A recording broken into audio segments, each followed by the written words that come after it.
Hai teman-teman, gimana kabarnya? Kali ini aku bakalan sharing gimana pengalaman aku pertama kali menjadi seorang konten kreator di Facebook profesional.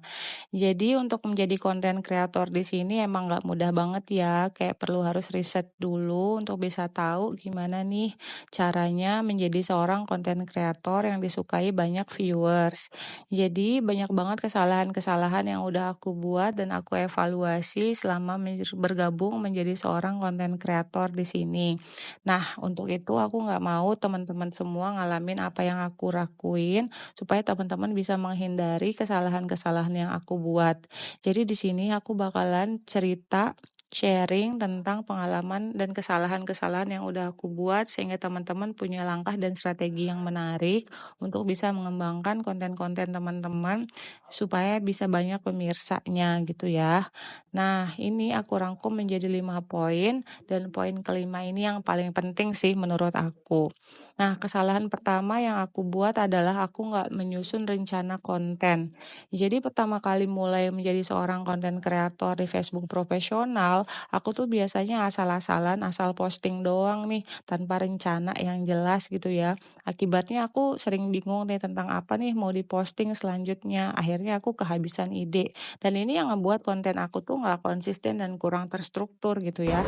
Nah, kalau sekarang aku sudah mulai belajar untuk menyusun rencana konten yang matang.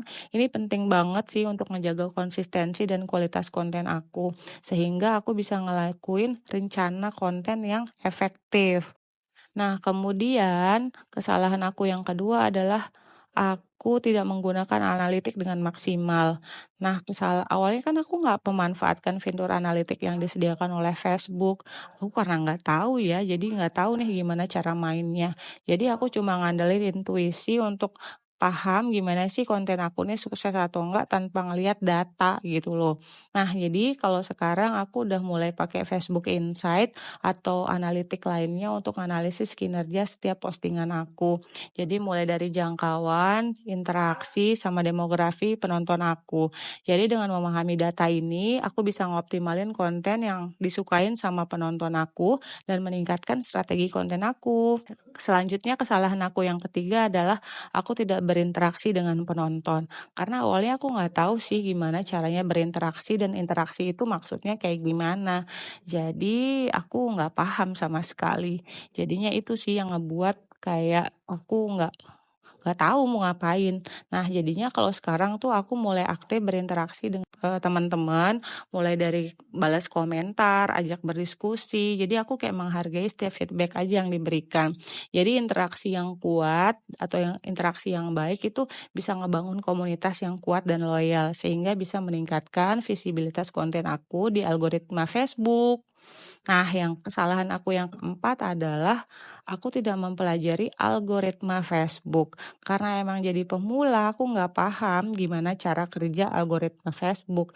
Ya, akibatnya konten aku sering nggak ngedapetin exposure yang maksimal karena emang nggak tahu dan nggak punya preferensi algoritma. Nah, jadi sekarang aku udah mulai pelajarin cara kerja algoritma Facebook dan faktor-faktor apa nih yang mempengaruhi visibilitas konten aku. Jadi aku udah mulai pahamin gimana kualitas konten, engagement rate aku, dan waktu posting itu bisa mempengaruhi jangkauan postingan aku.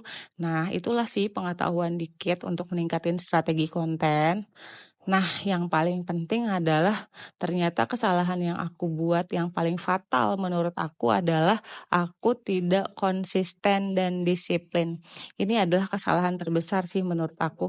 Aku nggak konsisten dalam mengunggah konten, nggak disiplin dalam ngikutin jadwal yang udah aku buat. Akhirnya apa? Aku kehilangan momentum sama teman-teman kan. Nah, mulai sekarang aku udah mulai konsisten dan disiplin. Jadi benar banget sih konsistensi dan disiplin itu adalah kunci kesuksesan di setiap apapun termasuk menjadi seorang konten kreator.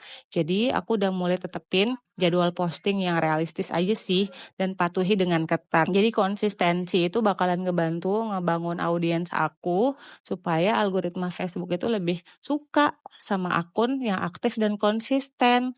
Nah, jadi itu sih sebenarnya kesalahan-kesalahan yang udah aku buat dan fokus pada konsistensi dan interaksi sama penonton aku supaya supaya aku bisa lebih cepat sukses dan semua fitur-fitur aku jadi kebuka semua deh.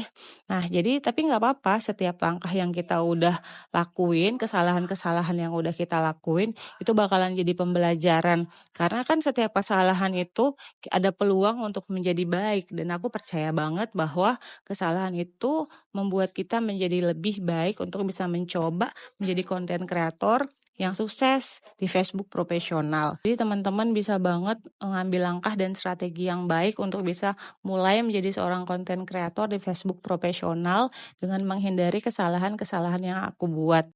Yuk sama-sama belajar untuk bisa menjadi konten kreator yang baik sehingga kita bisa menghasilkan kualitas dari hasil karya kita sendiri dan kita puas dengan apa yang kita lakuin. Semangat ya semua, bye-bye.